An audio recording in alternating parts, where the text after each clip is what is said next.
নিরামিষ দিনে ভাত খেতে হলে তার সঙ্গে অন্তত ২-৩ রকমের পদ না হলে খেতে ভালো লাগে না। তাই আমি চেষ্টা করি নিরামিষ দিনের লাঞ্চ হোক বা ডিনার রুটি পরোটা রাখা আর তার সাথে যেকোনো একটা ভালো কিছু নিরামিষ প্রিপারেশন তাহলেই জমিয়ে খাওয়া হয়।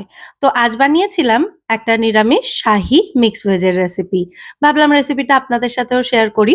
তো প্রথমে ৮-১০ টা মতো গোটা কাজু বাদাম, সাথে ১ টেবিল চামচ মতো চারমগজ, ১ টেবিল চামচ পোস্ত, ১ চা চামচ মতো হলুদ সর্ষে খানিকটা জলে ১৫-২০ মিনিট ভিজিয়ে রেখেছিলাম। সবজির মধ্যে এখানে নিয়েছি ফুলকপি একদম ছোট, ছোট টুকরো করে কেটে নিয়েছি। ডুমো টুকরো করে কেটে রাখা আলু এবং গাজর রয়েছে। এদিকে রয়েছে ক্যাপসিকাম। এছাড়া মটরশুঁটিও ব্যবহার করব। তো কড়াইতে কিছুটা সাদা তেল গরম করে তাতে প্রথমে ফুলকপির টুকরোগুলো ভেজে নেব। ফুলকপি তেলের মধ্যে দিলেই প্রচন্ড পরিমাণে তেল ছিটকায়, সেই কারণে ঢাকা দিয়ে দিয়েছিলাম। তারপর ঢাকনা খুলে এর মধ্যে সামান্য একটু নুন দিয়ে ফুলকপিটা ভেজে নিচ্ছি। ফুলকপিটা ভালো করে ভাজা হলে রান্নার স্বাদ এমনিতেই খুব ভালো হবে, তাই ফুলকপিটা সবার প্রথমে দিয়ে ভালো করে আগে ভেজে নিচ্ছি। এরপর এর মধ্যে দিয়ে দেব আলু এবং গাজরটা।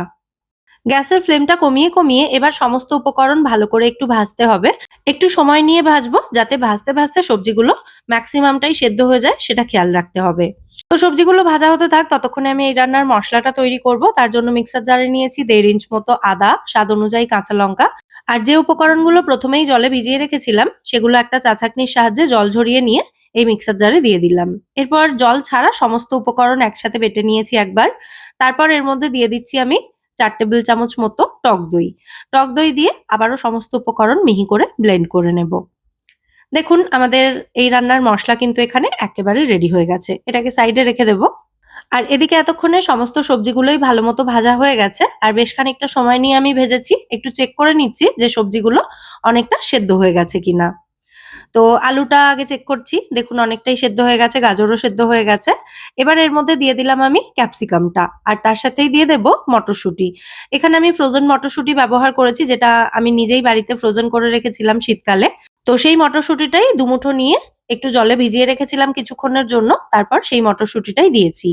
মটরশুঁটি এবং ক্যাপসিকামটা দেওয়ার পর আর জাস্ট ১ মিনিটের জন্য মিডিয়াম ফ্লেমে রেখে এটাকে ভালো করে একটু ভেজে নিচ্ছি। তারপর এর মধ্যে দিয়ে দেব যে মসলার পেস্টটা রেডি করেছিলাম সেটা।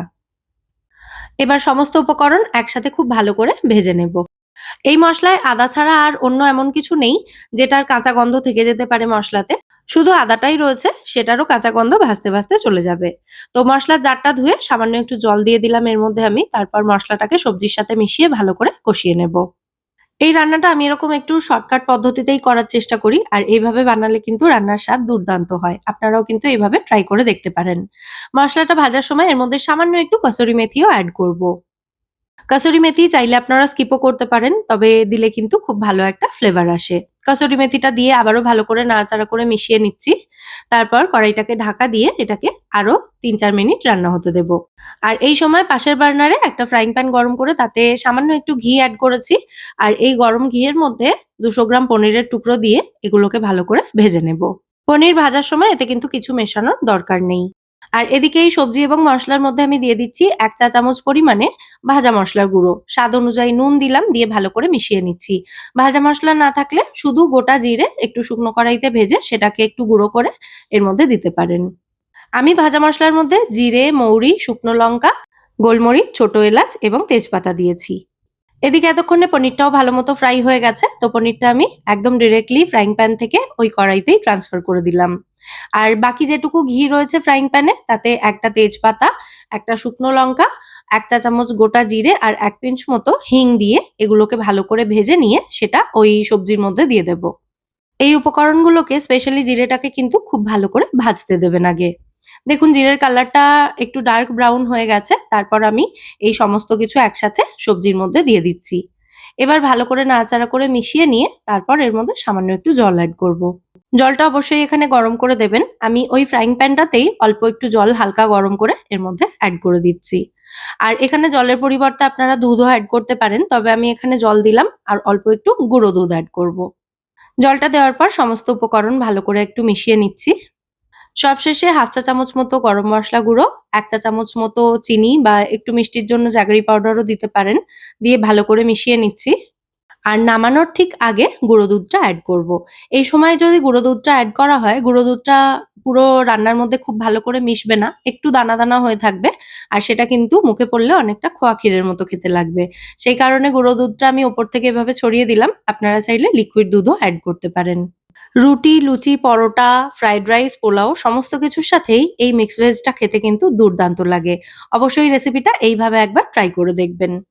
তো আমাদের রান্না তো এখানে এক্কেবারে রেডি। গ্যাসের ফ্লেমটা অফ করে কড়াইটাকে ঢাকা দিয়ে এটাকে কিছুক্ষণ রেখে দেব। আর এই সময় রুটি বা পরোটা বানানোর জন্য একটু আটা মেখে নিচ্ছি আমি।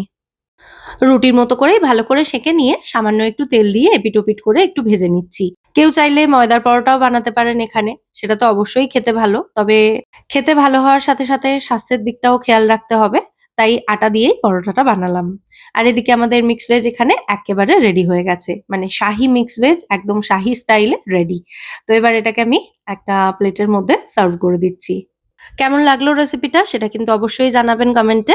ভালো লাগলে একটা লাইক এবং শেয়ার করে দেওয়ার অনুরোধ রইলো। সাথে আমার চ্যানেলটাও সাবস্ক্রাইব করে নিতে পারেন এরকমই নিত্য নতুন রেসিপি পাওয়ার জন্য। খেতে কিন্তু এটা দুর্দান্ত হয়েছিল। মানে ফুল কম্বোটাই কিন্তু এক্কেবারে সুপারহিট বলা যেতে পারে। নিরামিষ দিনে ভাত খেতে হলে তার সঙ্গে একটু ডাল, ভাজা, সবজি, তরকারি এসব মানে বিভিন্ন পদ না হলে খেয়ে ঠিক তৃপ্তি হয় না। তাই বেশিরভাগ নিরামিষ দিনগুলোতেই আমি এরকম রুটি বা পরোটার সাথে একটা কোনো স্পেশাল ভাবে সবজি কিছু বানিয়ে নিই এবং সেটা দিয়েই খাওয়া হয়ে যায়। যাই হোক আজ তাহলে এ পর্যন্তই। আবার দেখা হবে আপনাদের সঙ্গে পরের পর্বে নতুন কোনো রেসিপির সাথে। সবাই সুস্থ থাকবেন, ভালো থাকবেন এবং সব্বাইকে খুব ভালো রাখবেন। নমস্কার।